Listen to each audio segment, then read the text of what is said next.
Boa tarde a todas, a todes e todos.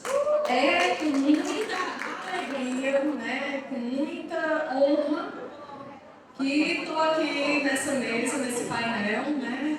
É muito importante num dia tão emblemático, né? Um dia tão marcante, a primeira vez que é feriado, feriado nacional, né? Bom reforçar.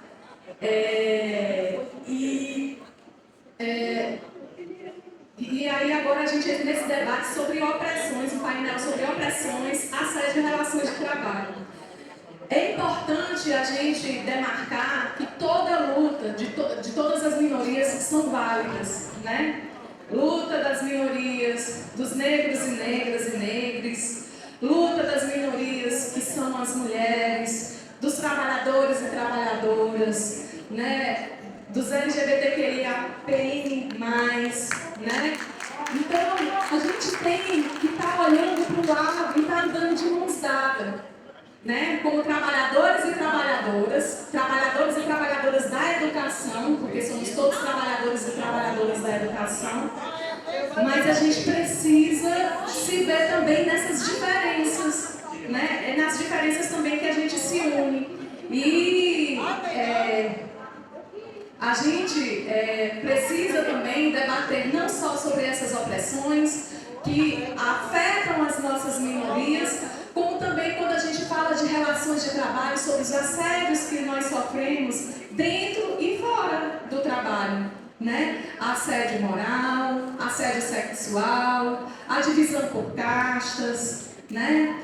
São tantas coisas, são tantas nuances que nesse tempinho que a gente vai tirar para conversar com essas três mulheres maravilhosas, né? Que tem tanto para dizer para a gente, não dá, só dá para dar um gostinho. Né? Mas que bom que elas tiraram um tempo para estar aqui hoje com a gente. E aí eu gostaria de convidar uma mulher que é artista, design de moda, estilista e educadora, Silvânia de Deus.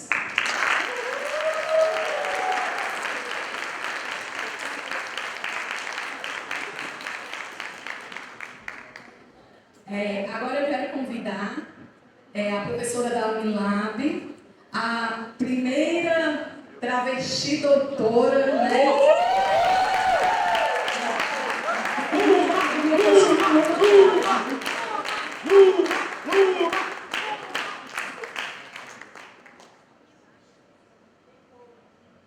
Futura reitora, né? Bem-vinda. Aí agora eu vou chamar professora, historiadora e militante feminista, Ana Karina.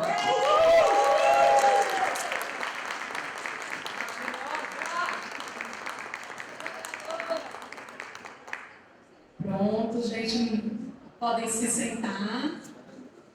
Aí eu vou passar a palavra para elas. Vou começar pela Silvânia de Deus, tá? Cada uma vai ter 20 minutos e depois a gente tem as intervenções da plateia. Eu ainda não sei o que eu tenho que falar. Vamos começar.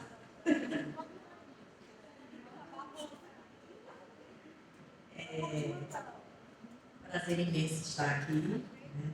Nessa tarde deste dia tão especial, um dia que foi conquistado a partir de muita luta.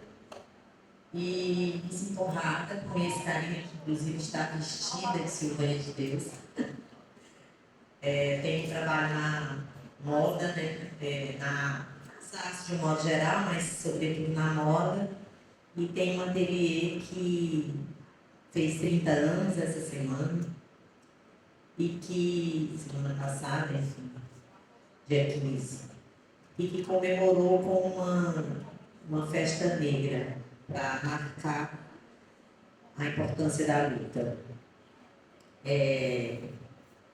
Me sinto honrada de estar de novo aqui do lado de Luma. Recentemente estivemos juntas recebendo um prêmio, né? Eu representando o destaque na moda como uma das pioneiras, né, na moda autoral e também nessa luta, né, de tentar abrir espaço, né, no mundo das artes, carregando uma pele escura e um gênero feminino. Não é simples nem fácil, mas acredito que quanto mais coletivizarmos essa luta, mais chance teremos. Eu penso que seria mais interessante não ter 20 minutos assim fechado para cada um, mas a gente falando e se entendendo para o debate ser mais, sei lá, ter uma troca maior. O que vocês acham? Se a gente pode, gente, já que se as convidadas acharem legal, a gente pode fazer uma troca aqui, né? Se sentir mais à vontade. E aí a gente faz uma troca em torno de 50 minutos e depois a gente abre para o pessoal conversar. Pode ser assim? Pode ser uma? Pode ser também? Pode ser.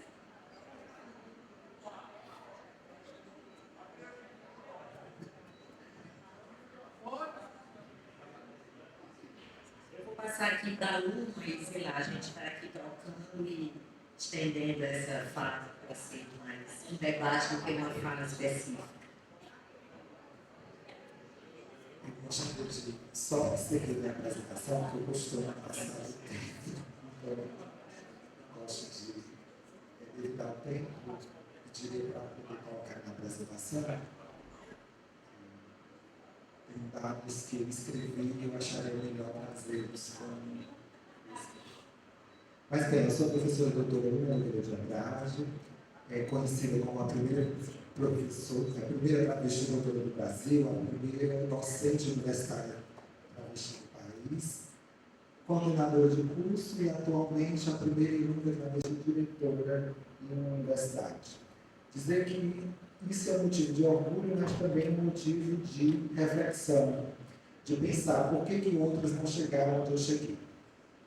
Por que nós não temos nesse espaço pessoas travestis na universidade, mesmo como estudante, como tais, como docentes, por que discentes em si, por que nós não ocupamos devidamente esses espaços? É pelo contexto histórico que nós precisamos perceber em relação a isso. Por isso que nós viemos falar aqui tem a ver com essa questão do assédio.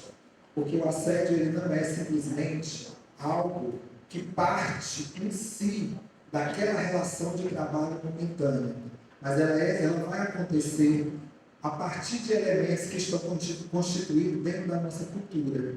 Daí nós temos que entender um pouco de como é que funcionam as culturas.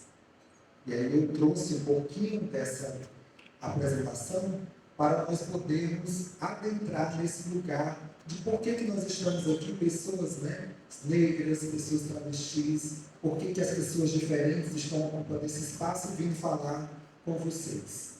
Para exatamente trazer essa diferença, colocar em pauta e nós podermos refletir um pouco como o assédio ele vai estar agregada também a essas singularidades. Por que ela se torna mais fácil afetar a estas singularidades? E trazendo um pouco também da dinâmica de uma professora que tem formação em gestão da educação e leciona também gestão da educação. Pode passar. Pode passar. Pronto. Então, eu queria trazer para vocês dos livros da produção de Robert Layard, que ele vai exatamente falar um pouco sobre as necessidades humanas. Nós somos pessoas que temos necessidades.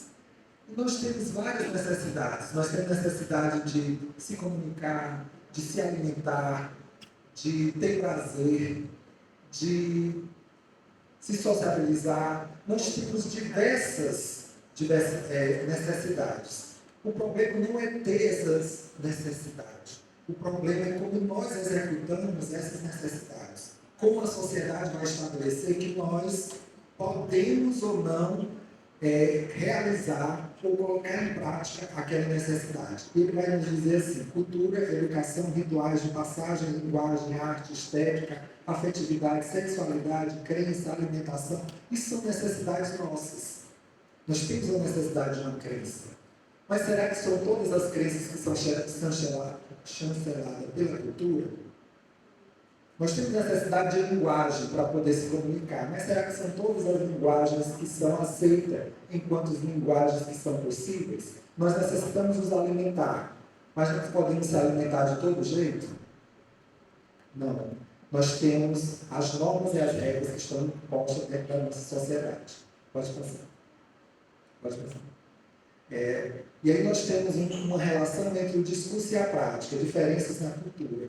Então, existe um diferencial entre o que nós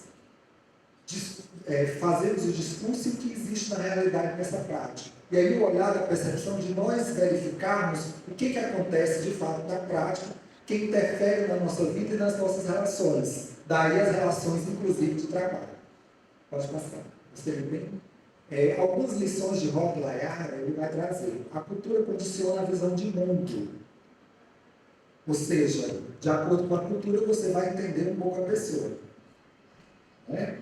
Então, nós não precisamos, quando nós dizemos assim, alguém faz parte de uma cultura, de uma crença religiosa na Assembleia de Deus. É difícil perceber como é que essas pessoas pensam. Não é difícil, existe uma lógica. Existe algo que atravessa, que vai condicionar isso tudo. Então, nós temos culturas diferentes e que ela vai alimentar essa visão de mundo. Como é que nós vemos o mundo? É a partir dessa cultura. Então, a cultura é uma lente através da qual nós observamos o mundo. Então, a cultura ela vai dizer como nós pensamos sobre as coisas. Como é que nós nos vestimos? Por que as pessoas do território, do continente africano, ela tem um diferencial nas vestes de nós. Então, isso faz parte de uma cultura, isso faz parte de uma lógica daquele povo, né, daquele território. Assim como nós temos outra lógica que vai fazer também parte desse território. Pode passar. Pode passar. Pronto. A cultura interfere no plano biológico. Até na nossa estrutura física, a cultura ela vai intervir. Por exemplo, existem culturas que, por exemplo, os dentes brancos significam beleza. Em outras culturas, já é os dentes negros. Então, as pessoas tornam os dentes negros para se sentir belas. Tem culturas que, quanto mais o pescoço for longo, mais bela se é. Então, as mulheres começam a colocar argola para poder o pescoço ficar mais longo. Então, a cultura ela vai condicionando. Outras culturas vai trazer o que? O tamanho do pé. E aí, quando criança, já coloca um sapatozinho de madeira e a pessoa vai crescendo e o pé vai se atrofiando e não tendo aquele tamanho. Aí a gente diz assim, nossa, mas isso é ridículo, né? Mas isso é um sinônimo de uma cultura, isso faz parte de uma cultura. E nós fazemos o quê? Para ter um modelo de beleza. A ideia é o quê? Fitness. Aí o que a gente faz? A gente faz reconsideração, a gente faz todas as cirurgias que também interferem nesse plano físico, que também é sinônimo de dor. E às vezes a gente não percebe que nós produzimos os mesmos rituais de forma diferente para obter aquilo que é desejado, que é um modelo padrão estabelecido como norma. Né? Então a cultura tem uma lógica própria. Como funciona a cultura? Qual a sua racionalidade? Qual a sua lógica? O que diz a nossa cultura em relação à nossa existência? O que nós podemos e o que nós não podemos? O que pode e o que não pode? Quem é que pode estar na universidade, quem é que não pode estar na universidade? Isso já indo para o campo, o locus de nossa atuação. Então, devido ao tempo, eu vou logo para o nosso locus.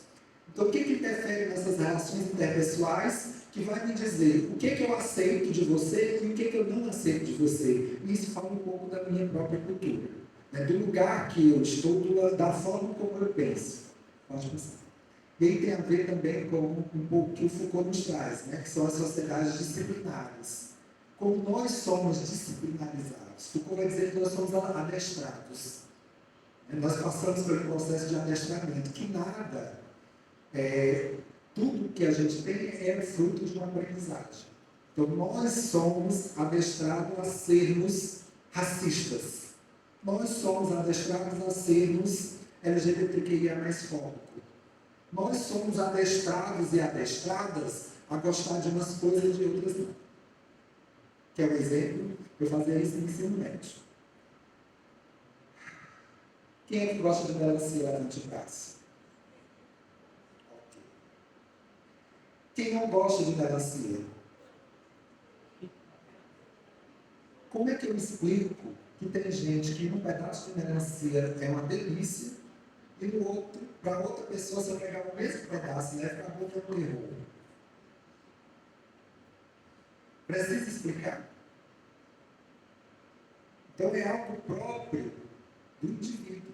Quando eu pego, por exemplo, uma outra racionalidade, eu tenho 2 pratos. Um vai ser de bife e o outro vai ser de baratas. Qual que você escolhe? Entre os 2, tendo que comer, você vai ter que comer alguma coisa, você vai comer o bife. E por que não a barata? Porque isso é exatamente o contexto de uma outra cultura, porque nos ensinaram, nos adestraram que barata é nojento, que não se come barata, que barata é terrível, e que carne bovina pode. Quando nós vamos para a Índia, nós temos uma outra relação, que a gente passa a ter a inversão das coisas. Portanto, às vezes até o que nós desejamos não é fruto dos nossos desejos, mas enfim, do processo do adestramento que às vezes a gente não percebe. E às vezes a gente comete o assédio, às vezes sem nem perceber. Às vezes consciente, mas às vezes inconsciente. Daí a necessidade de nós compreendermos o que nos afasta. O que distancia de você? O que te incomoda? Para você entender. Se é a cor da colega que te incomoda, você se incomoda com aquela cor, então você começa a pensar um pouco, tentar pensar como Bourdieu, tentar ter uma tomada de consciência.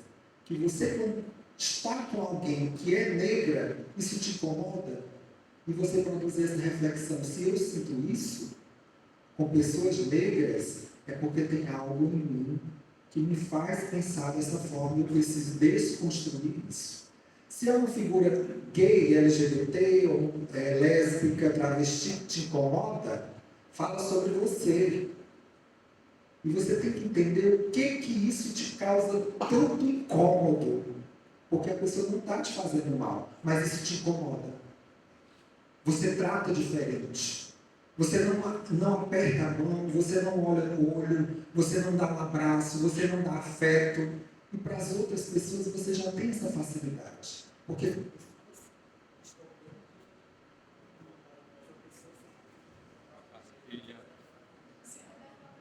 são pessoas que vão estar exatamente dentro daquilo que você permite ser aceito e aquilo que você aprendeu desde a infância que é possível, que pode. Então, o que você foi adestrado desde a infância a entender que você não pode e o que você pode. O que é certo e o que é errado. O que você tem que se aproximar e o que você tem que se distanciar. E aí é um processo de construção de uma sociedade que é machista, sexista, patriarcal, LGBTQIA+, racista, enfim. Para que nós tenhamos a possibilidade de superar essa forma de pensar. Então, nós estamos em uma sociedade disciplinar que ela diz o que pode e o que não pode desde a infância. Quando eu falei para vocês sobre a questão da Assembleia de Deus, é porque eu fui na Assembleia de Deus. E alguém pode dizer assim, mas professora, mas é uma cultura bem fechada. Mesmo essas culturas mais fechadas, elas vão se modificando de acordo com o tempo. Porque as coisas, elas nunca são estáticas. Quando eu ia para a igreja com minha avó, lá em Morada Nova, as mulheres se vestiam de uma forma, né? Saias longas, não poderiam usar maquiagem, porque isso não podia, que era coisa do demônio, né? E ninguém se encostava perto das mulheres que iam lá, que tentassem ir de roupas mais curtas ou se fosse maquiar. Hoje, se eu for para o mesmo local, eu vou encontrar pessoas e mulheres em uma outra postura. Por quê? Porque mesmo as sociedades mais tradicionais, conforme o tempo, elas vão se modificando, porque a sociedade ela vai se modificando. Hoje tem até sex shop gospel, né? Então a coisa está bem, né? Então existe, né? Então está tudo chancelado, está tudo bonitinho. Então isso é a evolução do que vai acontecendo, vamos passar. Então, nada é estático, vai tendo um processo de modificação. Pode passar um pouquinho? Pronto. Assédio moral como violência no trabalho. Para nós entendermos um pouco sobre essa primeira parte que eu tentei falar, é para poder nós entendermos que nós tem coisas que a gente aceita e que nos faz bem, e a gente quer pessoas que nos causam um conforto. E tem pessoas que nos causam desconforto. Só que nós estamos em uma instituição pública, nós temos que tratar as pessoas com a equidade que é necessária. Por mais que você não goste de determinadas pessoas por conta das suas diferenças, mas você está enquanto um servidor, uma servidora, uma professora, um professor, um gestor, uma gestora, e você tem que saber lidar com essas suas questões, que são suas. Não é o outro que tem que mudar, é você que tem que mudar. É você que tem que transformar a sua postura e modificá-la para você entender que o outro, independente da diferença, vai ter que ter o mesmo respeito e o mesmo tratamento das demais pessoas. Portanto, é um exercício nós investigarmos que nos causa um sentimento de conforto e quem é que causa desconforto. Quando isso se repete muito, né?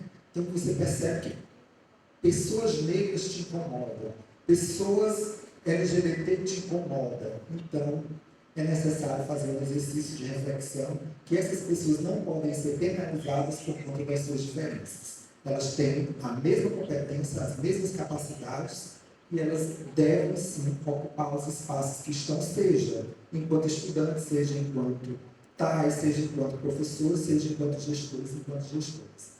Então, alguns aspectos que eu quero trazer quando a gente fala de assédio moral. Toda e qualquer conduta abusiva manifestando-se, sobretudo por comportamentos, palavras, atos, gestos, escritos que possam trazer dano à personalidade, à dignidade ou à integridade física ou psíquica de uma pessoa, pôr em perigo seu emprego ou degradar o ambiente de trabalho, é sim considerado um assédio moral e uma profunda violência. Então, às vezes, ele é muito sutil, principalmente o assédio psíquico. Ele é muito sutil. Né? A questão da diferença. Né? Os gestoras que não sabem tratar bem os seus servidores que são diferentes, que são negros, que são LGBT, que têm deficiência, trata de forma diferente, trata de forma menor, não fala direito. Então, isso é um processo de tentativa de minimizar a pessoa, dar trabalhos inferiores. Então, são formas de desqualificar o outro sem dizer nada, mas apenas com ato. Você não causa um assédio apenas verbalmente. Você causa com o olhar. Você causa com o gesto. Porque o nosso corpo fala o tempo todo. O seu corpo pode estar o tempo todo negando a existência de um outro, menosprezando o outro. E a pessoa vai perceber nos simples gestos corporais. Portanto, nós temos que nos policiar em relação a essas condições. Nós somos humanos. Óbvio que às vezes nós vamos ter, devido à cultura, essa diferença, mas nós precisamos ter essa tomada de consciência para modificar essa realidade e entender que esse problema é um problema nosso e nós que temos que resolver essa condição. E não o outro ter que mudar a sua forma de ser para atender ao seu padrão normativo de cultura, de existência dentro da sociedade. Eu gosto muito de Arlete Farage, que ela fala muito bem sobre a questão dessa violência, né? Às vezes as pessoas dizem assim, mas essa violência que é praticada, ela é irracional, que produz o assédio, ela é uma irracionalidade. É o contrário. Então, a Arlete Farage, ela vai exatamente dizer que essa violência produzida, ela é racional, ela é pensada, ela tem uma base para poder se pôr em prática. Então, quando se pratica uma agressão a alguém negro, existe uma racionalidade dentro daquilo, que é exatamente a questão do racismo. Com a pessoa LGBT da mesma forma, vai ser em relação a LGBTQIA mais fobia. Então, nós temos que entender que essa violência, ela tem uma racionalidade. E aí, se ela fosse irracional, nós nunca iríamos entender o que era isso. Portanto, nenhuma violência ela é irracional. Ela é racional. A gente tem que entender qual é a lógica dessa racionalidade. O que produz essa violência? Para nós podermos entender e subverter essa forma de pensar. Né? Pode passar. Relações de poder, muito importante nas hierarquias. Como se estabelece as relações de poder? Foucault vai falar muito sobre essas relações de poder, essa relação entre a chefia e as pessoas que são lideradas por aquela chefia. Né? As pessoas adoram usar o termo subordinada, mas a ideia de subordinação é exatamente dar uma hierarquia, de dizer que, por exemplo, os pais, né, estão aquém, que professores dentro da hierarquia da instituição também vai estar em relação à gestão superior inferiorizados, né, em relação à direção, em relação às coordenações. Portanto, a ideia da hierarquização dentro das instituições públicas, elas favorecem a questão do assédio, porque elas estabelecem uma forma de poder. E aí nós temos que entender poder enquanto Foucault. Poder não é só quem exerce cargos, quem está no cargos. Nós também temos poder. E como é que nós iremos subverter esses poderes que estão estabelecidos? Uma das alternativas é a coletividade.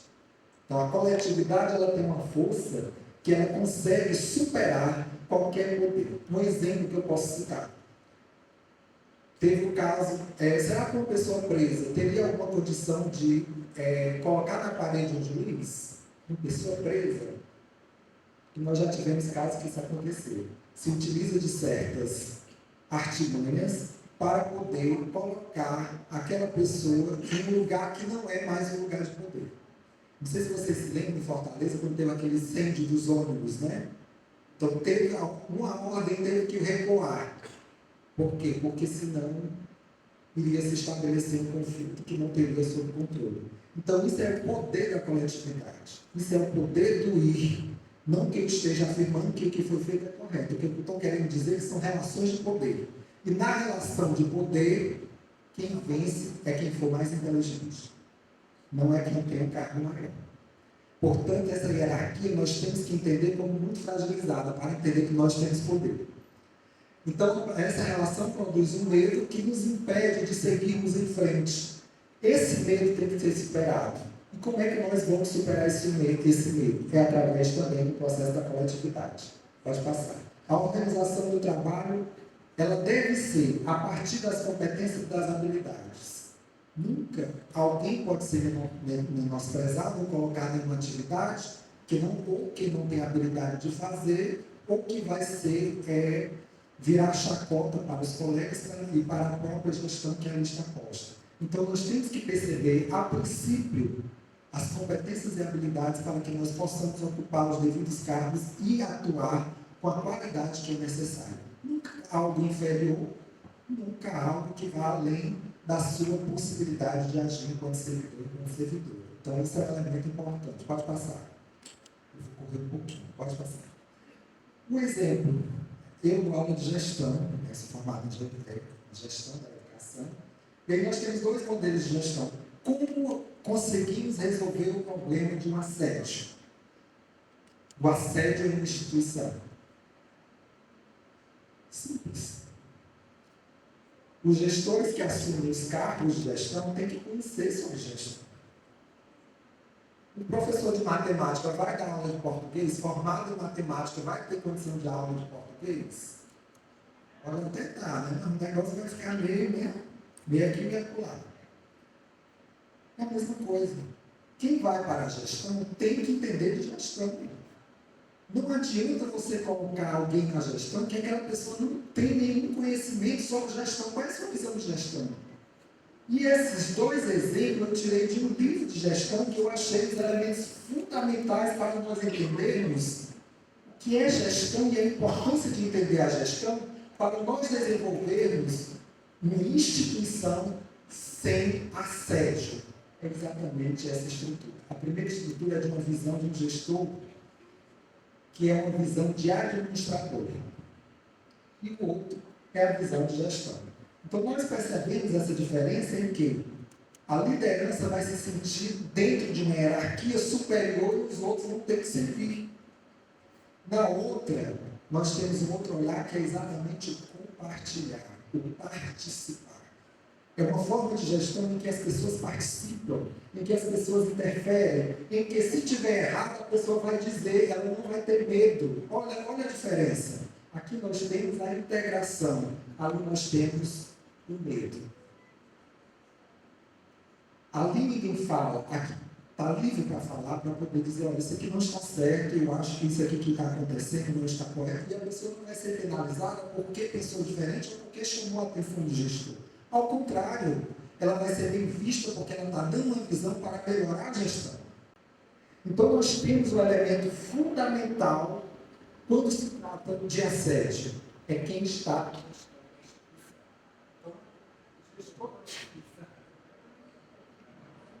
O gestor da instituição vai ser crucial para o desenvolvimento desse trabalho. Portanto, nós temos que saber quem é que nós escolhemos para poder ser liderança em nossas instituições. Quem é que sabe lidar com isso, quem é que tem experiência, quem é que tem condição de conduzir a instituição em uma visão que seja realmente de gestão e não de uma visão empresarial que não tenha a ver com os espaços de educação. Tá? Então, devido ao tempo, eu vou ter que correr, senão a gente poderia discorrer várias questões sobre esses modelos de gestão. Então, uma vai contribuir para o processo do assédio. E nós estamos vendo isso em várias universidades. Né? Então, as universidades pais adoecendo, professores adoecendo. E este outro modelo é um outro modelo que vai exatamente liquidar qualquer possibilidade que ocorra de assédio por conta das relações que elas quebram a questão do processo da hierarquia e tratam as coisas de uma forma coletiva. Pode passar. E aí eu trago os elementos para finalizar algumas contribuições que eu considero relevantes dentro dessa questão do assédio. Formação de gestão para gestores e demais integrantes. Inclusive, tem tais que ocupam espaço de gestão. Mas será que esses colegas tais estão tendo o conhecimento e a sensibilidade de entender o lugar que ocupam para poder gerir o espaço que está? Ou ele vai agir sempre de forma hierárquica, reproduzindo os modelos tradicionais? Nós temos que repensar. Professores do mesmo jeito. Será que esses professores estão tendo capacidade para ocupar esses espaços? Têm conhecimento para gerir uma gestão que realmente seja compartilhada, democrática, que possibilite a construção coletiva, inclusive as críticas. Porque o bom gestor vai adorar críticas.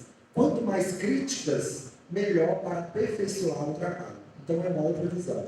Reuniões mensais com a equipe de trabalho para avaliação das ações realizadas e escuta para melhoria. Então, tem que se ter mensalmente do setor essa reunião para que tenha a possibilidade de trazer quais são as dificuldades, quais são os problemas, o que a gente tem que melhorar. Evitar espaços de isolamento entre duas pessoas. Eu tinha lá no IH, sou diretor do Instituto de Humanidades, uma sala de orientações onde ficava só o professor e aluno. A sala da direção, que não é minha, porque a minha sala é lá em casa, não é na instituição, mas a sala da direção que eu fico, ela tinha uma também, ela era fechada, porta de madeira. Então eu pedi o quê? Retire a porta, coloca de vidro, inclusive na sala de orientação. Por quê? Porque as pessoas se trancavam lá para orientar professor e aluno, e a gente não sabia o que poderia acontecer. De repente saiu um acusando o outro. Então a gente colocou portas de vidro. E agora a gente tem uma maior tranquilidade. Inclusive na sala da direção, nós colocamos também portas de vidro. Porque a transparência evita qualquer possibilidade de assédio, já diminui. Né? Então são ações simples que a gente pode fazer para modificar essa realidade. Quando eu falei das reuniões, isso aqui tudo é que a gente faz no IH. E a gente escuta as críticas, né? Teve casos que eu disse assim, desculpa, eu errei. Porque não é porque você é a gestão que você não é. E aí você tem que escutar e ter humildade. Porque no dia que a pessoa errar, ela vai dizer também a mesma humildade. Porque ser gestão é ser exemplo. Gestão é exemplo e presença. Você tem que ser exemplo. Se você não for exemplo, você vai fracassar. Porque as pessoas sempre vão dizer, mas você não faz, por que eu vou fazer? Né? Então a gente tem que ter cuidado com isso. Sindicato e instituições criar observatório, comissão contra assédio no trabalho com equipe de profissionais multidisciplinar para atendimento e mediação de conflito. Então, os sindicatos têm que agir também nessa parte desse observatório, criar dentro das instituições os observatórios dos sindicatos para que possam identificar esses casos de assédio e possam acompanhar, né? Porque vai precisar de um suporte psicológico, vai precisar, tem gente que vai precisar mesmo. Porque não é fácil dizer algo para alguém que está com assédio. É preciso ter uma confiança muito grande. E vindo da sua própria categoria é muito mais fácil.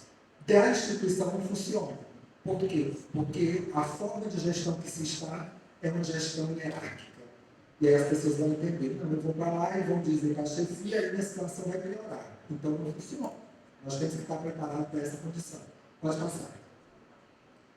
A instituição, ouvidoria, cargo eletivo. Ouvidoria não é para ser cargo político.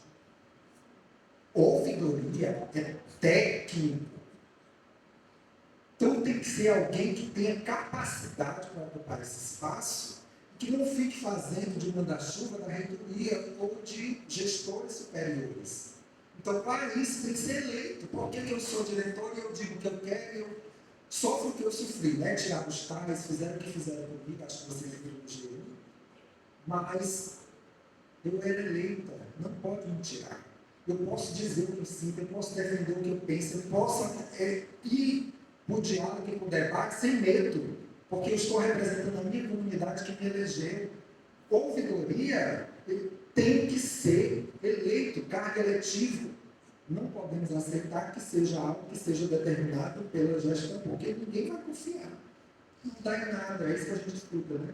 Não dá em nada, porque quem está lá é um cargo dado, então isso não vai funcionar.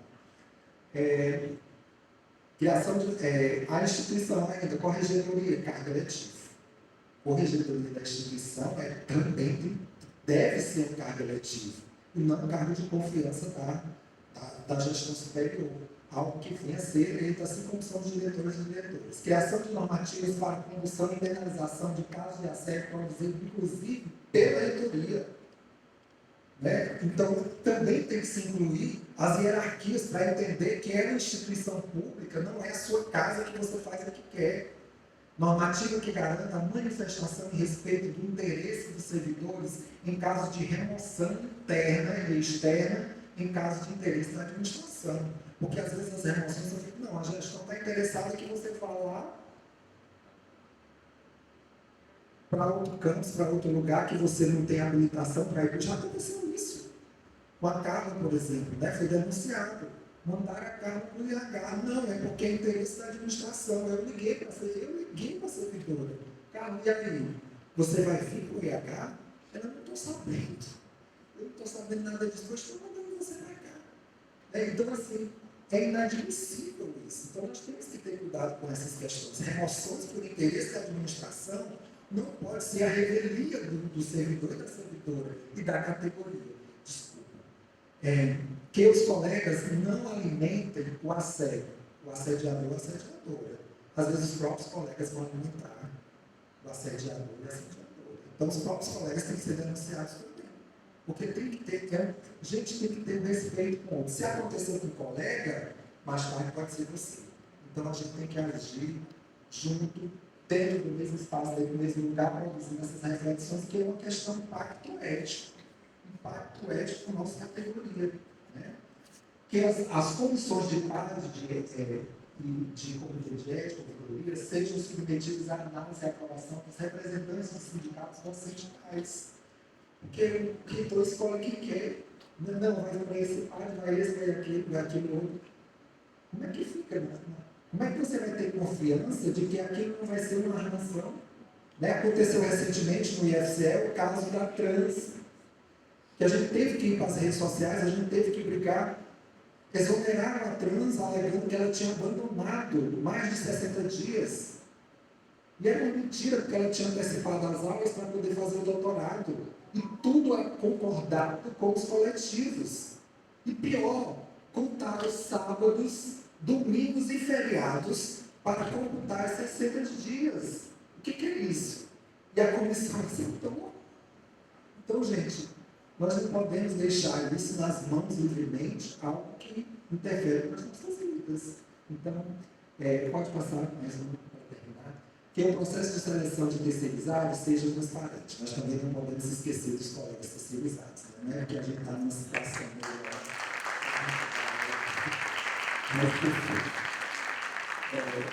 trabalho o máximo de equidade, porque são pessoas trabalhadoras, né, que estão lá. Para vocês terem ideia, o PGD, quando a UNLAB deu a possibilidade de colocar para os terceirizados, teve diretor que criticou. E eu fui a primeira que abriu. Eu disse, pois eu vou fazer. E hoje eu sou um exemplo que diz, olha, eu tenho essa experiência e tem dado certo. Assim como tem dado certo com os tais. Porque nós temos uma organização, nós temos uma gestão.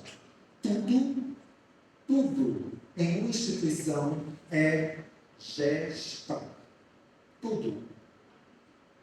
Que o processo de demissão de terceirizados seja acompanhado e apresentado os motivos e os critérios de demissão. São pessoas, são seres humanos, tem que ter um planejamento, tem que ter uma organização. Que cada setor tenha um espaço para receber denúncias e encaminhar para o diretor. Então, essas são algumas contribuições que a gente pode trazer com essa discussão.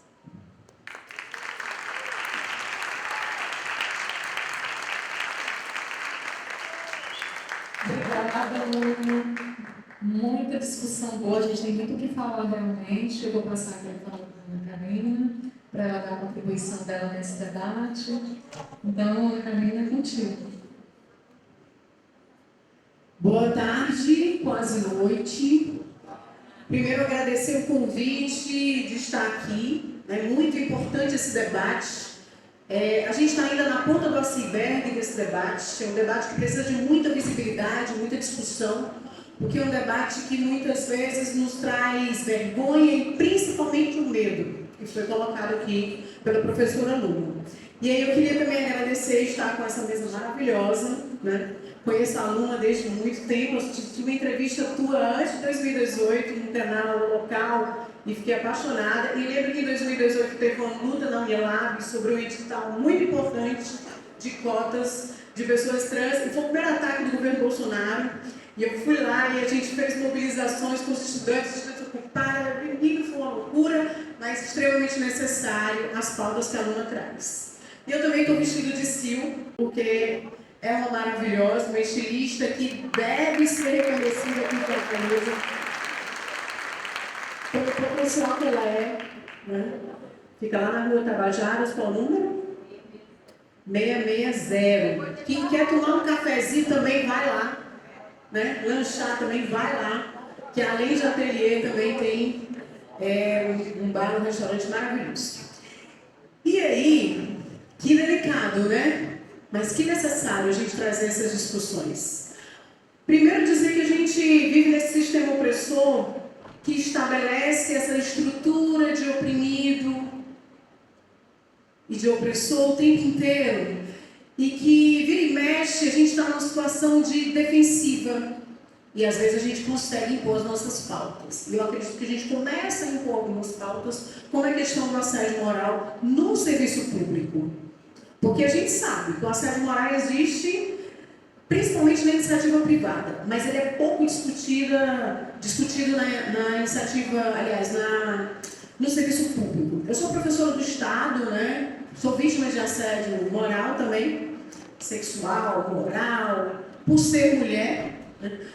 As opressões elas não chegam de forma igual em todos os corpos. As mulheres, obviamente, são mais oprimidas, as mulheres negras são mais oprimidas do que as mulheres brancas, as pessoas LGBTs também são mais oprimidas, e a gente conhece aí todo o rol aí de opressão que esse país, estruturado nessas opressões, acaba causando, em especial nas relações de trabalho. E a gente se depara com uma coisa muito importante hoje, que é a discussão, por exemplo, da superexploração, que vem graças a essa opressão, ao fim da escala 6x1, por exemplo, que a gente normaliza, e normalizou durante muito tempo, assim como a gente normalizou muito tempo a inferiorização das mulheres, a inferiorização, o racismo e a escravidão de pessoas negras, era normal, né? Era normal, inclusive mulheres, a minha avó, aos 12 anos, casar com meu avô bem mais velho, ter vários filhos. A gente normalizou muitas coisas de opressão por muito tempo. E a gente chega nesse momento agora, trazendo essas pautas super importantes, para que a gente possa mudar, para que a gente tenha um país melhor, com pessoas menos adoecidas, né? Porque a gente está falando de violência. Opressão é estabelecida através da violência. E o assédio sexual, assim como o assédio moral, ele também é muito violento. Ele é devastador. Do ponto psicológico, então, mais ainda. Eu estou numa categoria hoje, que é a educação do ensino básico.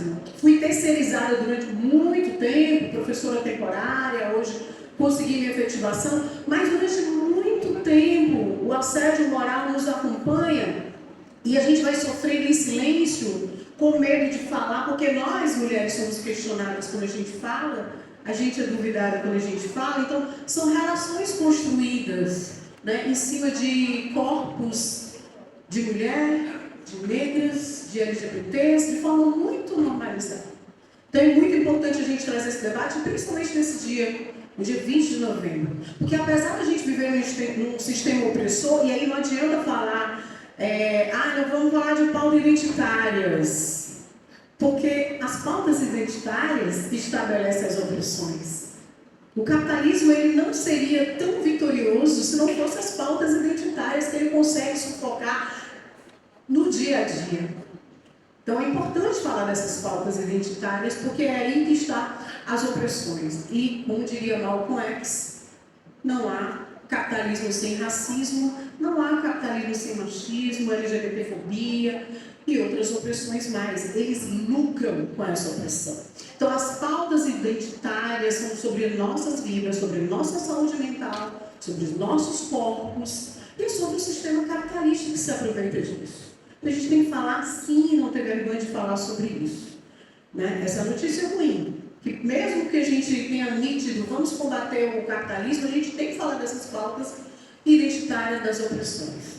A segunda coisa boa é que mesmo pautando essas pautas identitárias, a gente consegue vitórias. Pequenas, mas muito importantes. Eu acho que a data de hoje representa isso, né? Primeira vez que a gente tem um feriado nacional no dia 20 de novembro, e isso não seria assim. O feriado é tão importante para a classe trabalhadora que nem todos conseguem parar. Quem está na escala 6x1, por exemplo, está trabalhando no shopping, né, e outros locais mais, mas é tão importante para a classe trabalhadora, o descanso, o repouso, e só foi conseguido graças à população, à luta do povo negro, né, nesse país. Então, as opressões elas são fundamentais para a gente balançar a estrutura do nosso país e desse sistema capitalista que lucra com os assédios sexuais e o assédio moral. E aí trazer coisas para cá, inclusive para que a gente possa trazer mais elementos, para que a gente possa estar discutindo o que está na ordem do dia. Né? Além do fim da escala 6x1, que a gente não pode deixar morrer essa pauta, que é sobre exploração, sobre opressão, eu queria trazer aqui em especial nós mulheres, o tempo todo ameaçadas aqui, né?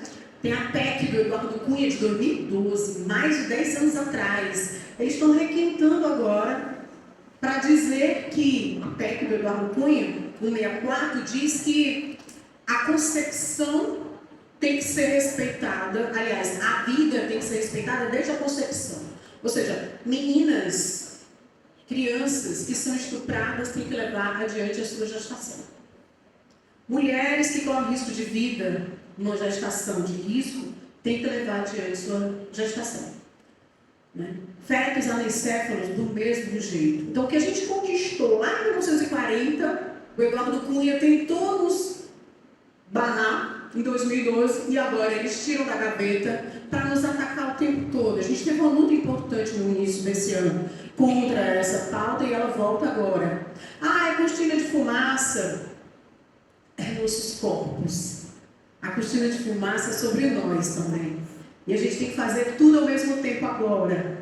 Né? Até mesmo colocar isso na ordem do dia das nossas lutas. Então dizer que nesse momento está contra a PEC do Eduardo Cunha, que o Congresso Nacional está trazendo agora, também é uma pauta de todos nós, em especial as mulheres, em especial as mulheres negras, que são as maiores vítimas de estupro desse país, as crianças. Outra coisa que eu acho que a gente também tem que colocar como algo que não é apenas econômico, é identitário também, porque é sobre os corpos mais vulneráveis. O pacote que o Haddad está querendo colocar para todos nós, que vai mexer nos benefícios de muitos, que vai, inclusive, colocar em risco a aposentadoria de muitas trabalhadoras e trabalhadores desse país. Vamos dizer que isso não é pauta apenas do sistema capitalista, é a pauta de todos nós, da classe trabalhadora e desempregados, da informalidade, que serão os mais atingidos com esse pacote do Haddad, que é a maioria do povo brasileiro. E a maioria do povo brasileiro, negro, na informalidade. A maioria mulheres, na informalidade. São os mais atacados com esse pacote do Haddad. E aí tem outras pautas também, que a gente, todo dia uma luta diferente, né? A gente, essa semana, foi noticiado aí com o que a gente já suspeitava, mas que as provas chegaram com um recheio muito maior, muito mais forte, que é a questão da anistia. A gente não pode perdoar quem tentou acabar com a nossa democracia, quem não apenas pensou, planejou, tentou executar um plano de assassinato de uma pessoa que foi eleita pelo povo brasileiro. Não conseguiu, mas tentou. E a gente não pode ignorar isso. A gente não vai conseguir avançar na democracia se a gente não fizer essa discussão sem anistia. Não dá para a gente ter. Achando que a gente está vivendo um país com normalidade. Não é verdade. A gente precisa fazer essa pressão ao governo, às instituições do nosso país. E aí, gente, para ir mais à frente, né, sobre essa questão do assédio. Eu disse a vocês que eu fui vítima do assédio sexual, do assédio moral. Esse deu de forma bem escalada, né? Primeiro dizer que existe o assédio entre trabalhadores e trabalhadoras, que a gente chama o assédio horizontal, né? E que a luta contra o assédio ela só é possível se ela se der de forma coletiva. Então nós, trabalhadores, nós temos uma tarefa importante. Primeiro, quando a gente vê um colega em situação de assédio, que é muito difícil a gente ver, tá? Porque o assédio geralmente se dá na sala fechada mesmo, né? De uma forma aparentemente sutil. Mas quando a gente perceber isso, a gente não isole o colega. Que o isolamento ele existe. Porque a pessoa tem medo de passar pela mesma situação e acha que, ficando longe disso, vai estar blindado. Não vai estar, porque pode ser o próximo na situação de assédio. Então, dizer que é muito importante a solidariedade entre nós e não alimentar esse assédio horizontal que existe entre nós, trabalhadoras e trabalhadores. Outra coisa, que é o assédio mais comum, que é o vertical.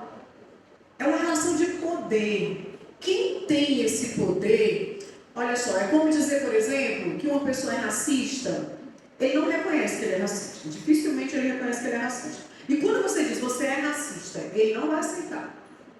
Quando você tem uma relação de machismo, é tão normalizado que ele muitas vezes não reconhece que ele é machista. E quando você diz, olha, você está sendo machista, não. O não é a primeira coisa. Então, quando você vê uma relação de assédio, você vai dizer que isso é assédio, a pessoa vai negar. E esse assédio na relação de poder, ela traz privilégios a quem tem poder. E essa pessoa não vai abrir mão desses privilégios de explorar alguém, de assediar alguém, porque ela está tirando vantagem em cima disso. E é uma pressão, essa vantagem. Então, a gente não pode esperar muita coisa do assediador, não. Primeiro, que ele não vai se reconhecer como tal, e segundo, que ele não vai mudar, porque ele não se reconhece. E ele nem quer mudar porque ele está numa situação de privilégio. Logo quando o Elmano foi eleito governador do estado do Ceará, fiz campanha para que o outro candidato não ganhasse. O chefe de gabinete do Elmano, Catanho, gente muito boa, gosto muito, consegui uma reunião com ele, né? Fui atendida por ele. E a pauta que eu levei foi uma pauta sobre assédio.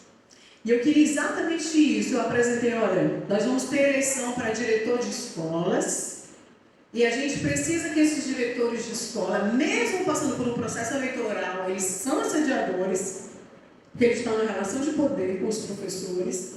A gente precisa que eles façam um curso, para que ele se identifique e que ele perceba que existe instituição que sabe o que é assédio, uma instituição superior a ele, que sabe o que é assédio. Pedir isso, que tivesse um curso com gestores aprovados, pedir para que a gente tivesse um canal de denúncia em que tivesse envolvido o Ministério Público e não as ouvidorias. Não sou contra as ouvidorias, mas a que eu tenho experiência na Secretaria de Educação, nossa, é exatamente pela relação que a Luma colocou aqui, relação política, de passar pano mesmo. E aí eu disse, olha, tem que ser um canal que seja criado que o Ministério Público esteja envolvido, o Ministério do Trabalho esteja envolvido, porque não dá para a gente acreditar apenas nessas instituições, que um passa pano para o outro, porque inclusive o cargo dele depende do cargo político do superior. Né? Enfim, teve várias pautas. Foi muito bem atendida, mas óbvio que nenhuma pauta foi aplicada. Até porque, gente, isso não vai se dar por uma pessoa. Isso vai se dar pela luta coletiva. E eu vou encerrando essa fala exatamente colocando o que eu disse no início. Ou a gente se organiza, a gente está só começando a discutir o que é o assédio. E que ele existe. Primeiro, reconhecer que ele existe é fundamental. Porque se ele existe, a gente precisa discutir, para que ele possa ser combatido. Então, se a gente começa a discutir o assédio, a gente começa a compreender, inclusive, os nossos adoecimentos no mundo do trabalho, porque nós, servidores públicos, quando a gente passa por assédio, é uma situação tão dolorosa, tão vergonhosa, com tanto medo, que o que a gente quer é ser removido. E a gente não consegue remoção facilmente. É uma outra grande batalha a ser removido. A gente não quer dar uma batalha judicial, até porque para provar que a gente está sendo assediado, é tanta subjetividade envolvida, que às vezes até você se questiona, será que eu estou louca? É igual machismo. A gente se questiona, nós erradas, que não somos as vítimas, a gente passa a saber como errado.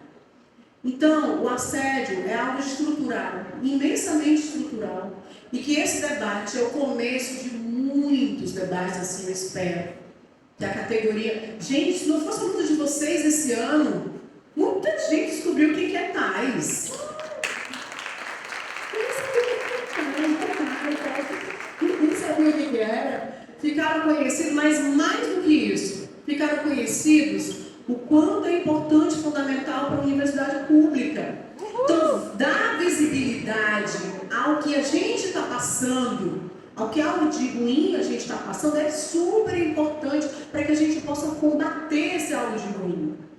Então, a série está só começando a ser discutida. Então, muito obrigada ao Sintufos por trazer esse tema aqui para todos nós. E que a gente não se sinta amedrontado, apesar de ficar. A gente procura ajuda de um colega, ajuda psicológica, o que quer que seja, que a gente dê uma batalha para que a gente possa nos somar e que a luta possa ser coletiva. Ninguém vai sair do assédio moral se não for através da luta coletiva, e o papel do sindicato é fundamental nisso. Então, o próprio sindicato tem que começar por si próprio a não cometer assédio, a entender o que é o assédio e o que reivindicar para combater esse assédio dentro da categoria. Né? Então, muito obrigada, parabéns ao sindicato, ao Congresso que está pautando isso, tá? De suma importância a todas nós e sem anistia, né, gente?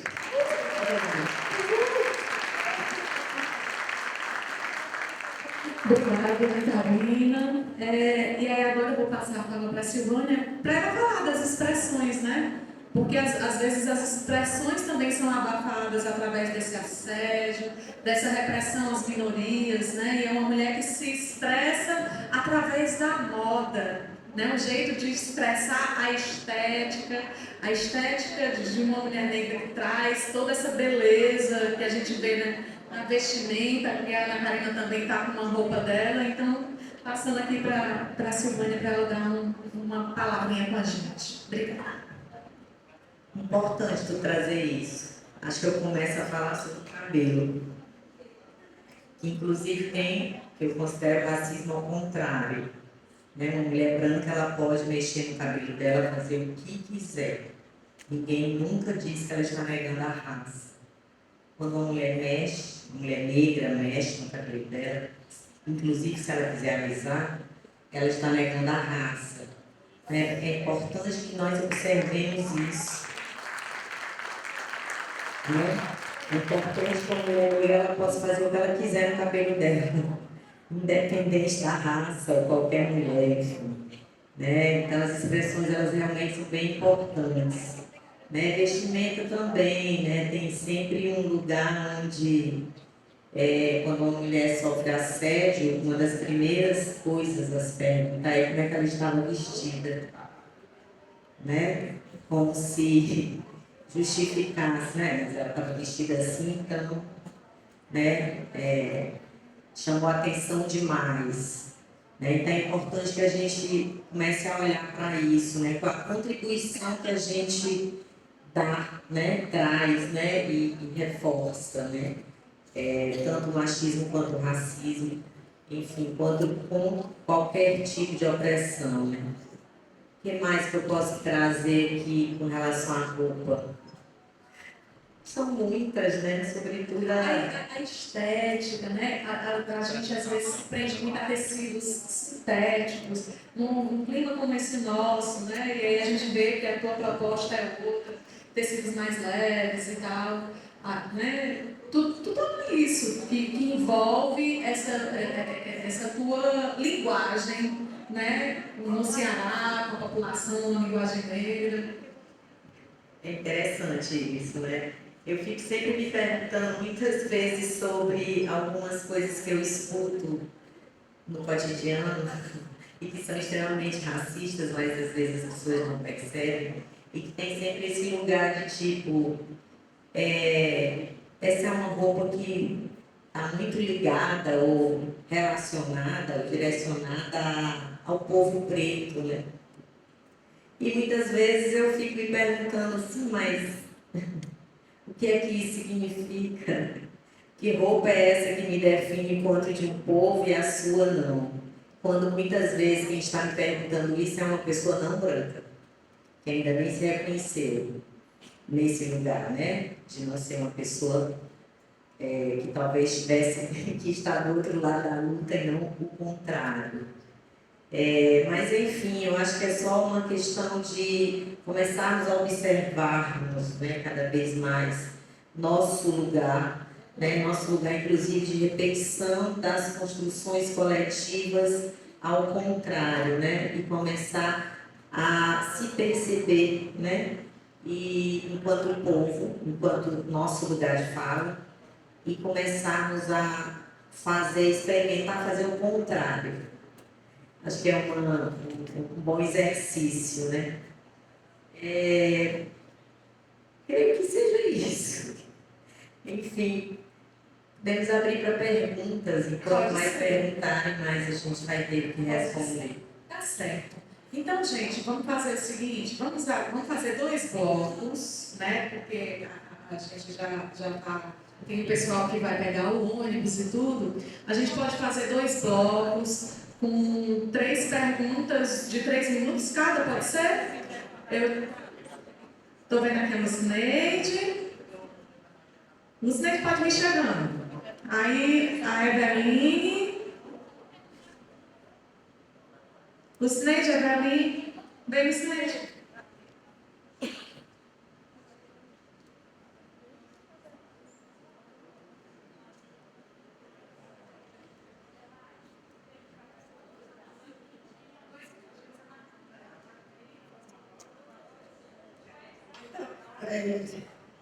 Companheiras e companheiros, meus colegas aqui de congresso, boa tarde. Agradecer a presença aqui das companheiras que vieram nos prestigiar na tarde de hoje. E quero também, gente, parabenizar a organização do congresso por essa iniciativa. Achei muito interessante. Para mim, foi uma surpresa, uma grata surpresa ter essa palestra hoje à tarde. Eu acho muito pertinente pela data, pelo o simbolismo que essa data representa, e também porque eu gostaria de acrescentar um ponto que nós, mulheres do movimento sindical, e aí as meninas mais jovens, não sei se já perceberam isso, mas em determinado momento da vida de vocês vão perceber que nós temos tido muita dificuldade, às vezes, em nos colocar, né? Num universo que predominantemente é dominado por homens masculinos. Nós, no movimento sindical, por muitas vezes a gente enfrenta assim, algumas dificuldades, até na hora de falar. A gente tenta falar, levanta a mão, eu quero falar, eu quero me expressar, e muitas vezes a gente é um pouco cerceado, né? Então isso é importante, o que foi colocado aqui pelas professoras, pelas companheiras, que nós também, enquanto movimento sindical, enquanto trabalhadoras e trabalhadores, e principalmente as universidades federais, todas as universidades, todos os espaços, todos os trabalhadores, que a gente tenha esse cuidado de nos policiarmos dia a dia, não permitir que nos caia, que nós podemos fazer o que nós quisermos, que nós podemos usar o nosso cabelo do jeito que nós quisermos, e que nós podemos estar aonde nós quisermos. E os nossos companheiros deixam o recado, nos respeite, nos deixem falar quando a gente levanta a mão. É importante, e para as nossas companheiras, eu repito aqui uma conversa que, por coincidência, eu tive hoje com a minha companheira Beth. Importante ouvir a nossa companheira que está do lado, que está passando por algum problema para concluir, por alguma dificuldade. Vamos exercitar o poder da audição. A gente exige muito poder de fala, mas a gente precisa também ouvir nossas companheiras que às vezes estão passando por dificuldades que a gente nem imagina, e às vezes por falta de ouvir um pouquinho e ajudar, estender a mão, faz uma diferença tremenda na vida de uma pessoa. Então, muito obrigada, agradeço bastante por esse momento aqui, que eu achei muito rico para a gente hoje. Obrigada. A gente tem tantos inscritos, vamos deixar as 4 perguntas, aí elas respondem, se tiver mais a gente faz, senão a gente encerra. Eveline, 2 minutos. O Ed está fazendo a contagem. Tá, então, repetindo, meu nome é Eveline, sou servidora da UFC, trabalho na Pró-Reitoria de Cultura. Eu queria me dirigir aqui à professora Luma, porque ela trouxe 2 pontos bastante importantes, e que eu agradeço o conteúdo que você trouxe, porque eu acredito que você foi no cerne do problema sobre o assédio. Nós, dentro do ambiente de trabalho, nós lidamos com essas hierarquias e que são fortes, né? E aqui a gente sabe do poder, da autoridade dos professores quando entram numa gestão, né? Então, achei muito interessante você trazer como ponto central a questão do entendimento do que é a administração e do que é a gestão, porque o cerne de tudo está aí. E um outro ponto que eu gostaria que você, se puder aprofundar, porque eu achei também muito interessante, é quando você fez a indicação de um observatório sobre o assédio, né? E aí eu acho que esse observatório, né, também pode ser acrescentado para outros temas que também acontecem, como o etarismo, como o racismo, contra a LGBTfobia, enfim. Mas eu acho que esse tema do observatório, se você puder aprofundar ou dar mais esclarecimentos, é muito importante para o sindicato, já que nas instâncias hierárquicas das instituições já existem algumas coisas já estruturadas. E lhe agradeço muito pela presença, para ouvir com todas. Obrigada, Eveline. Agora o Henrique, depois do Henrique a Ana. Boa tarde, pessoal, né? Como falaram aqui, meu nome é Henrique. Eu queria primeiro agradecer, eu olhando diretamente a presença de Luma aqui, porque, né, é muito importante a Unilab se sentir representada. Nós tivemos a possibilidade também de ter tido outras representações que foram negligenciadas, e a sua presença aqui me deixa extremamente emocionado e feliz porque a gente sabe qual é importante a participação da Unilab, de pessoas específicas que vão trazer cultura, que vão trazer vivência, que vão trazer experiências para a gente poder compartilhar. Né? Então eu fico muito feliz pela sua presença, extremamente feliz mesmo, viu? E eu digo isso olhando nos seus olhos aqui. E aí, então, agradecer também a presença das outras colegas que vieram também com grandes participações. Eu queria dizer que eu acredito que moda, investimento, é uma das maiores expressões que a gente tem na atualidade de demonstrar quem a gente é, qual grupo a gente faz parte, qual grupo a gente não faz parte. A gente tem um momento de um congresso como esse que a gente vai se dividindo por blusas. Isso eu acho que é muito fundamental para a gente entender como é que a sociedade humana se organiza socialmente, né? Então, mas a pergunta, eu vou voltar a pergunta para a Luma. Eu queria, como a gente na Unilab, a gente tem um contexto de experiência um pouco diferenciado das outras universidades. Nós somos uma universidade majoritariamente preta e internacional. Então eu queria, Luma, saber de você quais são as suas experiências com relação à nossa vivência unilabiana, com relação a essa questão de opressão, encontrando o TAI, principalmente os discentes, né, que nós temos discentes de grande maioria internacionais, vindos muito de origem africana, e seria mais ou menos essa a minha pergunta, né? Como você visualiza essa nosso enfrentamento unilabiano nessas questões de opressão? Aninha. Obrigado. Boa noite para todo mundo, um prazer ter vocês aqui, né? Iluminando o nosso congresso. Muito obrigada pela presença. Mas a minha pergunta é direcionada à professora Luma. Você tem falado do assédio vertical, horizontal, de todos os sentidos. E isso é péssimo. Mas isso a gente percebe, a gente vivencia muito isso em todas as instituições, independente de elas serem públicas ou privadas, tanto faz. Mas, especificamente, nas universidades, o que tem sido feito pelas universidades para atender essa demanda? Porque, em muitas ocasiões, tem pessoas que chegam até a abandonar os estudos, a abandonar a universidade por conta da opressão, que ela não consegue. Ela não tem suporte. Entendeu? Então, assim, eu queria entender, dentro das universidades, porque cada ambiente a gente vê as diferenças. E a pior coisa que a gente vê é quando o colega da gente ele sobe um pouquinho mais para um cargo de coordenação, que ele era o teu parceiro, aí de repente ele passa a ser o teu opressor. Né?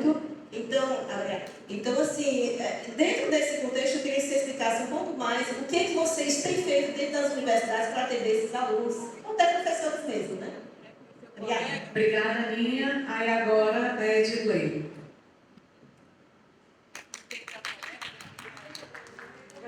Obrigada pelas palmas únicas.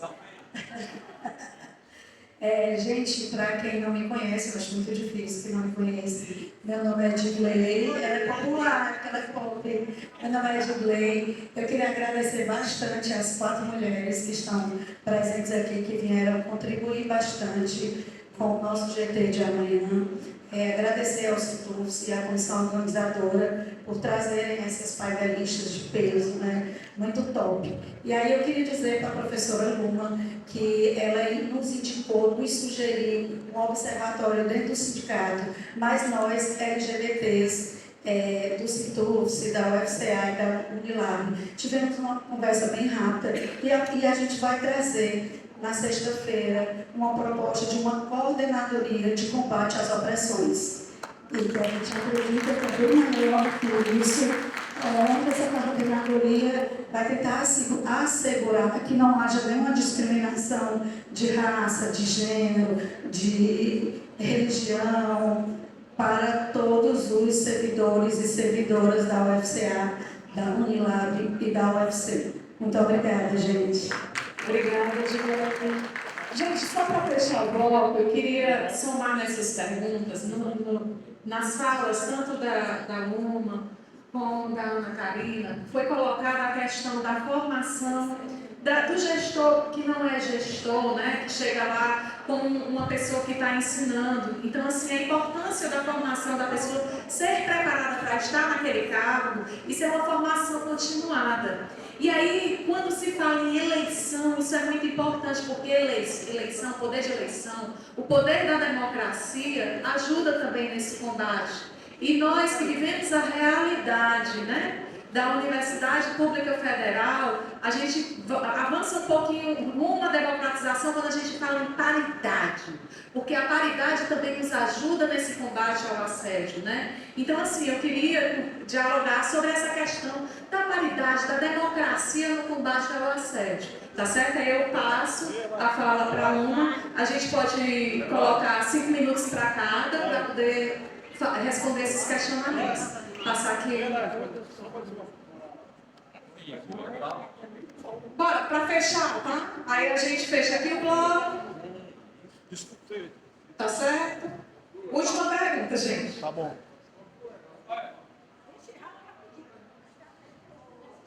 Boa noite. Boa noite, boa tarde. Boa noite às debatedoras, às debatedoras e aos que foram apoiados. Não, a minha pergunta vai ser ultra rápida. Primeiro, né, parabenizar a iniciativa do nosso sindicato de ter botado esse tema nessa discussão numa data tão significativa. Né? A data que é da consciência negra, que hoje é feriado nacional, não é isso? Por iniciativa do governo Lula. E né, a gente tirou essa data porque foi a morte do Zumbi, que o lutador dos Palmares, que lutou contra a escravidão aqui no Brasil, então que simboliza a luta do negro contra o racismo.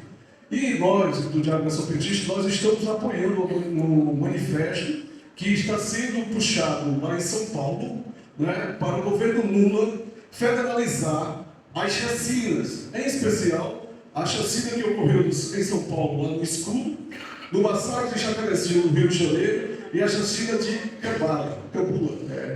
Cambula, na Bahia, né, que foram promovidas pelo Estado, pelo órgão repressor do Estado. Né? Então, eu acho que hoje em dia acontece chacina, muita chacina, em toda parte do país, e a gente sabe que as principais vítimas são os povos negros, que são vitimados. Então, eu acho que é uma boa iniciativa e espero que o Citus consiga aprovar alguma relação a essa questão de apoio a essa luta do povo negro do Brasil, para que o Lula federalize essa questão da chacina em todo o Brasil e que haja punição, né, para os caras que estão promovendo essa chacina dos nossos irmãos negros e pobres. Obrigado. Obrigada. Aí eu queria contar com a ajuda do Edir para ele ir mostrando as placas. Ele está com as plaquinhas de tempo. Aí dá uma, depois dá outra caminho. Certo? A primeira questão colocada foi sobre as mulheres, né? O lugar das mulheres. Gente, quando eu entrei, você imagina ser uma mulher travesti. Né? Então, assim, quando eu vou para os espaços, eu sempre fui muito questionador, sempre tive a minha posição. Então, assim, eu já vou logo colocando o peso. Então, quando nós fazemos isso, nós vamos ser vistos mesmo como pessoas que são rebeldes, mal educadas, né? Vão dar várias atribuições para a gente, porque esses adjetivos são exatamente para nos silenciar. Porque vai te constranger, né? Você se vestir dessa forma, né? E agora eu estou... possivelmente é uma possível pré-candidatura da reitoria, e um dos elementos que vem é esse. Não, mas a aluna, ela é muito crítica, a aluna não sei o quê. Mas quem é que coloca em pauta as questões da Unilab? Quem é que vai problematizar e que tem coragem de enfrentar a reitoria que está aí posta? Quem é que vai para o enfrentamento e quem é que busca as soluções e que traz o que as bases desejam? Então, a gente tem que ter consciência disso. Né? Que mulher está falando? Quem é essa mulher? Qual é a trajetória política? O que é que ela pensa? Às vezes as singularidades também podem ser uma cilada. Porque tem muitas mulheres que são reprodutoras do machismo. Porque tem muitas pessoas negras que são reprodutoras do racismo. E muitas pessoas travestis que também são reprodutoras da transfobia. E a gente tem que entender quem são as pessoas que estão, quem são as pessoas que estão no embate, o que acontece com Marielle. O que diziam de Marielle antes dela morrer? é preciso a gente morrer para entender que a gente estava lutando para alguma coisa para melhorar essa sociedade. Então a gente tem que acabar com isso. E quando alguém vier com esses discursos, mas por que essa mulher vai ser censurada? Por que você está chamando ela de mal educada? Porque ela está exatamente criticando uma posição que você não aceita como possível de ser criticada, porque ela está trazendo uma ideia que não é a mesma que a sua, que não está sendo posta. Então a gente tem que, porque às vezes até o que a gente fala não é chancelado, é necessário que o homem fale a mesma coisa, ou uma pessoa de determinada hierarquia diga a mesma coisa, para poder ser acatado o que a gente está dizendo. Então isso também é uma forma de assédio. Nós temos que começar a combater esse tipo de ação dentro desses espaços. Outro ponto importante que a colega trouxe foi o observatório, né? Como fazer isso? Eu citei o nome observatório, mas pode ser um conselho, uma comissão, mas que seja realizada nas instituições federais, na minha visão, na minha percepção, que seja constituída através do sindicato, mas dentro das instituições, e que possa ter uma articulação com o sindicato de centrar essas demandas para uma discussão maior e um apoio. Por exemplo, essa colega não vai se sentir bem, por exemplo, se ela for atendida dentro do espaço da instituição, porque é lá que está sendo violada, ela está sendo violada. Então teria que ser alguém externo, no caso do sindicato, que pudesse dar esse suporte, principalmente psicológico. Porque a pessoa que é assediada, ela tem medo. Ela tem medo da situação dela ficar ainda pior, então ela não confia em qualquer pessoa. Então não é um espaço de confiança estar com pessoas que são de confiança da gestão e não da instituição, porque a gente tem que ter uma diferença. Não podemos ter cargo de confiança do reitor ou da reitora, ou de quem quer dizer, mas cargo de confiança da instituição, porque tem que ser vista como algo público e não como algo privado, né? Então a gente tem que ter esse diferencial. Quando se traz a questão da Unilab, né? O Henrique traz a questão da Unilab, nós estamos numa situação muito difícil, né? Com uma reitoria que não consegue dialogar conosco, né? Então nós estamos sofrendo vários assédios e a gente não vê as situações sendo resolvidas, e isso só aumenta, né? Cada vez mais as pessoas adoecendo e a gente não consegue encontrar uma solução. No caso, já pegando a outra questão da pessoa que perguntou, como você faz isso, como é que a gente faz esse enfrentamento dentro da instituição? Tem uma resolução que é um nome ridículo, que é a resolução disciplinar, né? E quando o assédio acontece em relação a estudantes ou a professor, a direção ela pode agir. Eu fui a primeira direção que agiu em caso de assédio de estudantes. Então a gente chamou, formamos uma comissão, conversamos e dialogamos com as pessoas envolvidas e nós conseguimos dar uma resolução ao problema. Teve um caso também de transfobia, de um homem trans que foi retirado do banheiro. Então nós fizemos também a mesma coisa. E até agora não tivemos mais, porque é importante colocar em prática essas questões para servir de exemplo. Quando não se faz nada e as pessoas não vou falar nada sobre isso, não vamos fazer nada, não vamos me meter para tentar manter uma neutralidade, você está mantendo a ideia do assédio que isso está certo. Então nós temos que rever através de práticas que sejam normatizadas para que a gente possa intervir diretamente nessas questões. Sobre a questão da paridade que me foi perguntada, eu acho que nós não podemos pensar só em votar, uma paridade de voto. Nós temos que ir além. Nós temos que pensar numa paridade de decisão dentro da instituição. Então não existe, quando você vai para votar, você vota, todo mundo acha lindo, né? Votar na paridade, né? Está tudo ok. Existe um diferencial entre a paridade para uma eleição para a reitoria e dos institutos. Por quê? Porque nos institutos ou departamentos, o número de servidores é muito pequeno. E nós temos que fazer com que a instituição ela comece a entender, a reitoria em específico, que os institutos precisam de pessoas até para ter essa paridade. E os institutos precisam de servidores. Então nós temos que ter servidores. Mas também, além da paridade, né, que a gente tem essa consciência de que é necessária se manter essa paridade, mas não só para votar. mas na tomada de decisão. E como é que a gente faz isso quando nós temos, por exemplo, os institutos que têm 1, 2 tais? Como é que a gente vai fazer essa articulação dentro dos conselhos? Porque todas as deliberações, elas são feitas, eu não sei se vocês percebem, 70, 15, 15. E ninguém critica. E ninguém diz nada. E onde é que está o poder de decisão de nós se nós não intervirmos nisso? Então a gente só vai querer votar e aí vamos confiar no que vai ser feito depois? Então nós temos que intervir diretamente já, problematizar essa questão de como é que nós vamos decidir dentro dos conselhos. Os conselhos de unidade acadêmica, nos conselhos superiores, como é que os tais terão essa paridade na tomada de decisão. A gente poderia dialogar mais, nós temos até ideias para poder fazer isso, mas a gente precisa dialogar para tentar produzir essa possibilidade de participação democrática. Né? Então, eu creio, essa questão de se preparar para a gestão que você trouxe também. Né? Então, gente, se você não entende de gestão, você vai conduzir como você acha que é uma gestão. E como é que nós achamos que é uma gestão? Essa é hierarquizada, né? Alguém manda e alguém obedece. E que você tem que calar. Então é isso. Então nós precisamos sim fazer com quem ocupa. E veja que interessante. Eu ministro aula de gestão, né? Tenho formação, tenho experiência da Secretaria de Educação do Estado de anos. O gestor de 26 escolas, distribuído em 13 municípios, eu coordenava todos os diretores e diretoras, uma travesti. E não foi fácil, porque aí tem outra problemática. Às vezes também é de baixo para cima o assédio. Né? Porque às vezes não aceita ter um gestor, uma gestora mulher, um gestor, uma gestora preta, um gestor, uma gestora gay. E isso produz, certo? E às vezes isso é invisibilizada. E eu tenho passado por isso.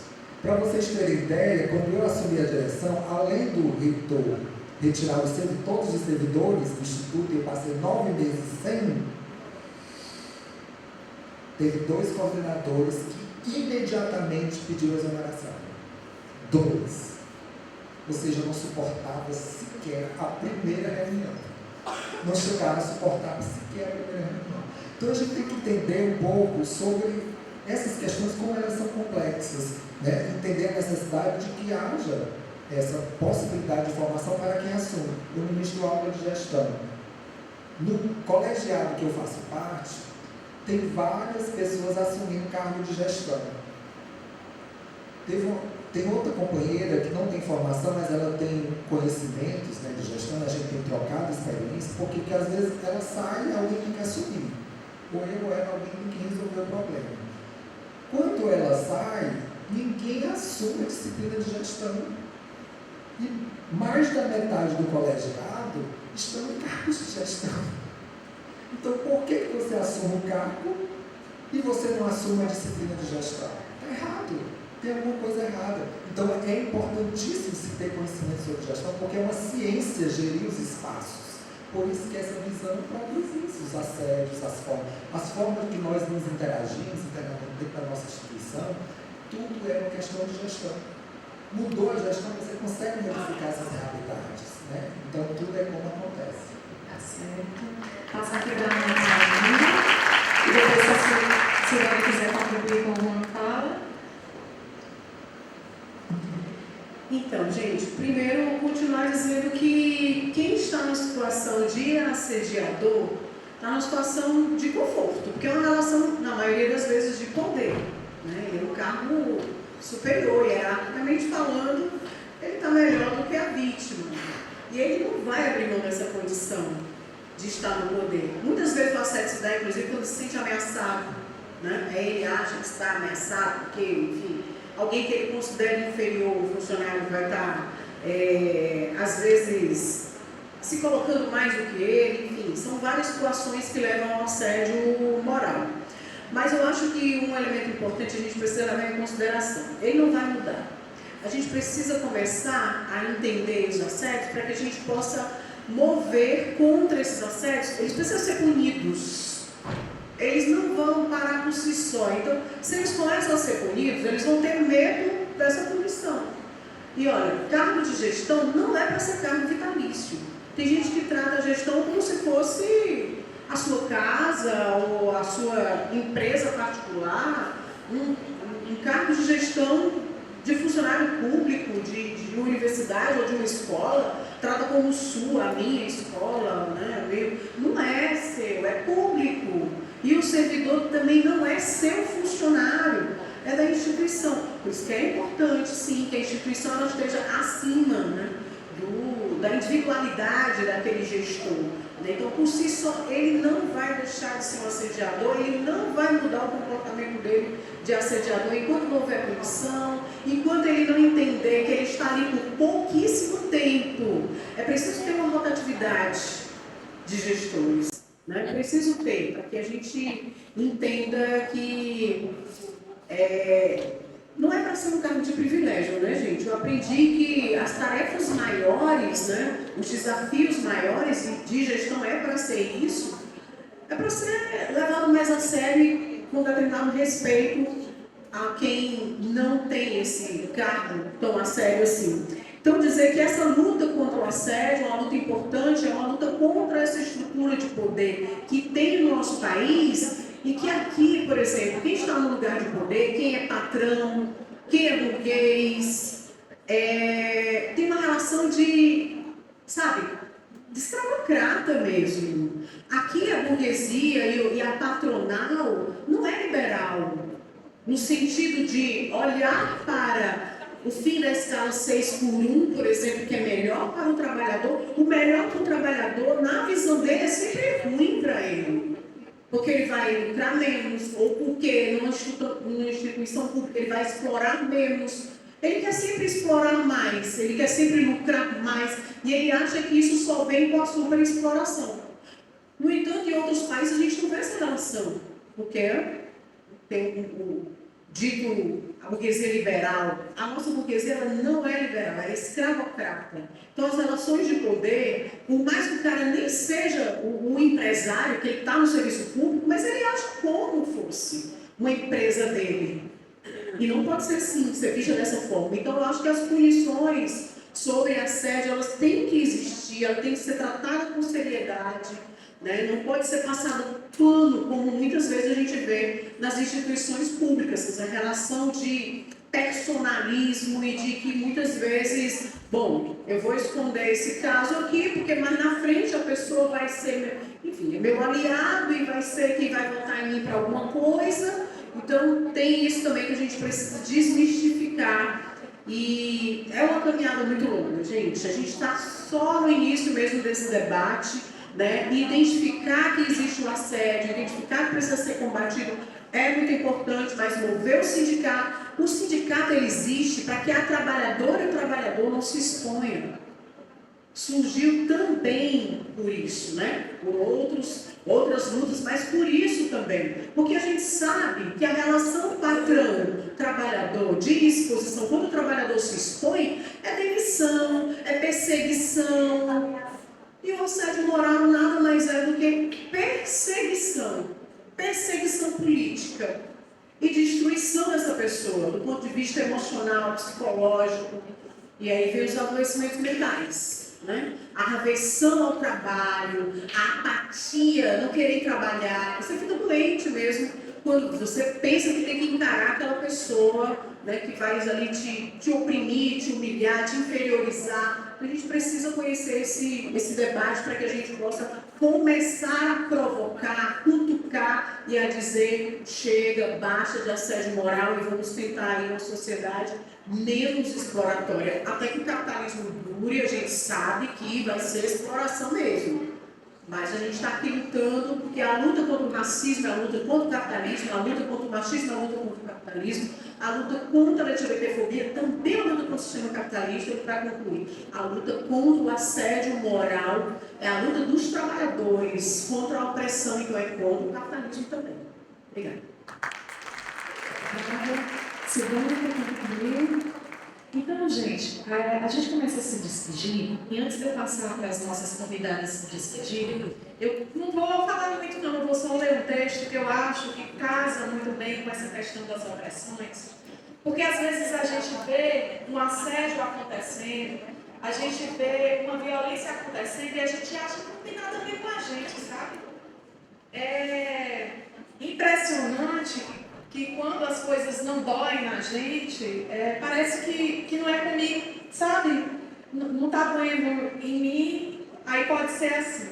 Vamos ver se meu celular vai me ajudar, né? Porque estava aqui, marcadinho. Então, assim, é o poema do Bertolt Brecht e é um intertexto, né?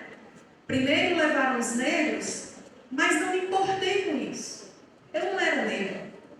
Em seguida, levaram alguns operários, mas não me importei com isso. Eu também não era operário. Depois prenderam os miseráveis, mas não me importei com isso. Eu não sou miserável. Depois agarraram os desempregados, mas como tenho meu emprego, eu também não me importei. Agora estão levando, mas já é tarde. Como eu não me importei com ninguém, ninguém se importa comigo.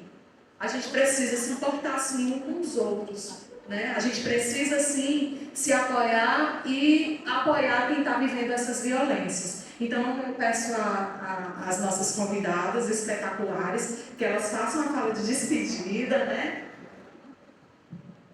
Então, gente, agradecer o convite de estar participando aqui com vocês desse diálogo, que foi bem produtivo e bom.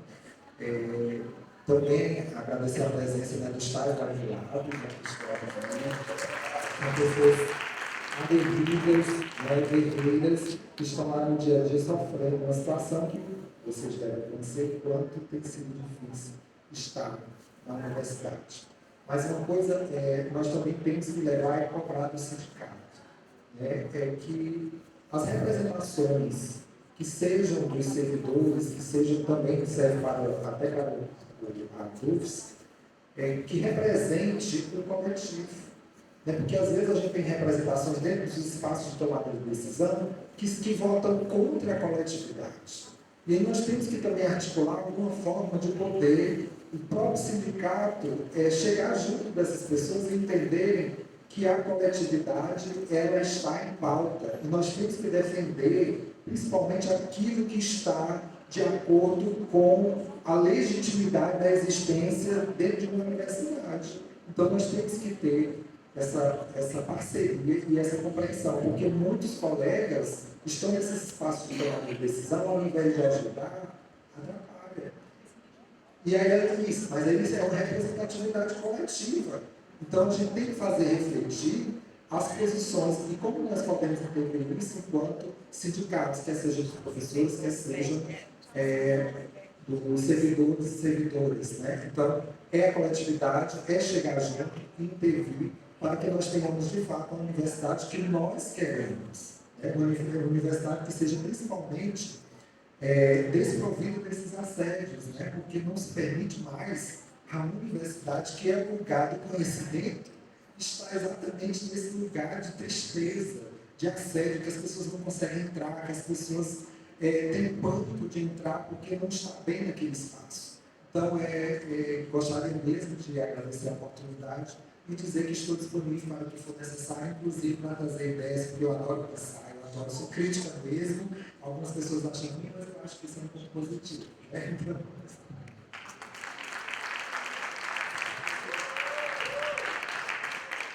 bom, agradeço também imensamente estar aqui, né, uma fala amiga, um debate importante. Então, muito agradecida a todos vocês. Muito obrigada, gente. Parabéns por esse congresso. E vamos nos fortalecer para que a gente possa melhorar um pouco a nossa condição de vida. E vamos eleger a nossa futura reitora. Já pensou a história aí? Primeira reitora trans do Brasil, da UNELAB.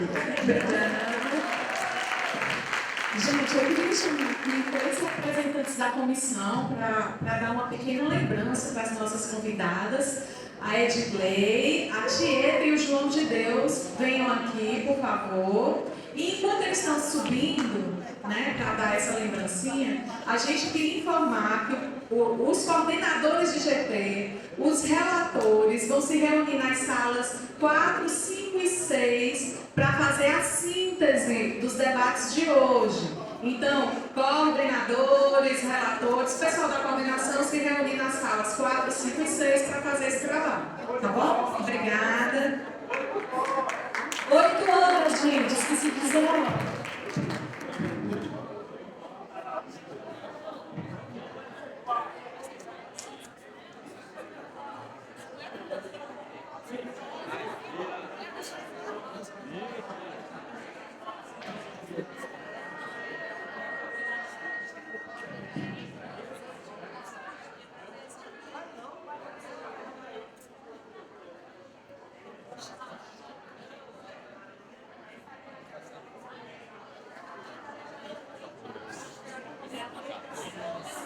Obrigada.